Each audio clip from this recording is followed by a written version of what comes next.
Today, I want to share with you guys a story of a student that came to me late in the semester. They basically did very, very poorly on the second midterm.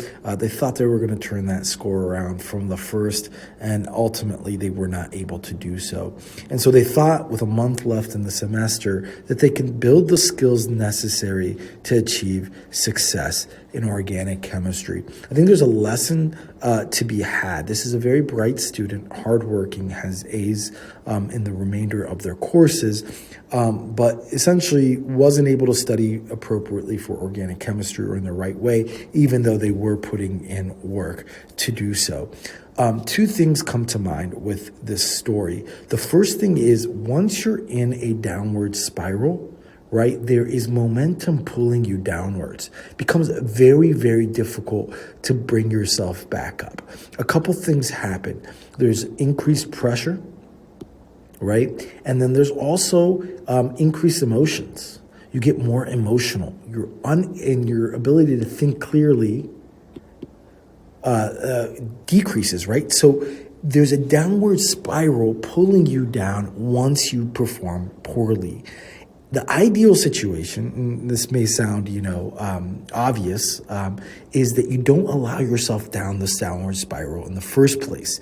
Because if you prevent yourself from going down that downward spiral, you actually minimize problems. You don't allow increased pressure, a rise in your emotions, or inability to think clearly to occur. These are added challenges that you now have to deal with that you didn't have to deal with if you never allowed yourself to get to that spot in the first place, which is why finding help for what you know to be a challenging course is super important. Be proactive with getting a tutor. Be proactive with study skills. Be proactive with the resources that will help you to succeed. Another lesson that we can learn from this is something that I use to analogize is the Knudsen 2 hypothesis. So in genetics, you get two alleles, one from your mom, one from your dad, both coding for the same enzyme. If your mom, you inherited it mutated, right, where it's not fully functional, your dad still has a copy that can ultimately encode for the enzyme and still do the bodily function that your body needs, right?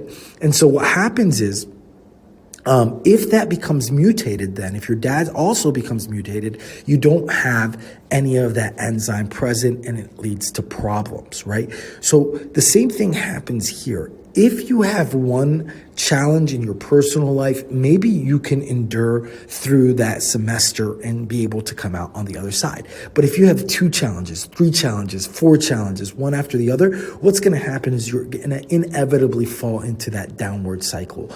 The best way to deal with that downward cycle, if you find yourself in it, is to somehow remove yourself from the environment. Take the withdrawal from the course. You're really stemming the bleeding at this point, right? Because again, you're going to have increased challenges. You're going to be fighting against the tide. Find a way to remove yourself, gather your resources, and live to fight another day. Going all the way through to the end, burning yourself out in a situation that is not possible to recover from is going to be very demoralizing for your confidence. And so, again, you don't want to get into that crisis in the first place if you can help it. If you find yourself in it, you want to remove yourself as quickly as possible. And then again, there's a spectrum. What is the level of the crisis? How bad is it pulling you downwards? If it's one thing that's happening outside that you can still endure, still keep up with the study hours that you need to, then again, you need to recognize that and move forward. But again, if it's multiple things, you got to pull yourself out of that situation.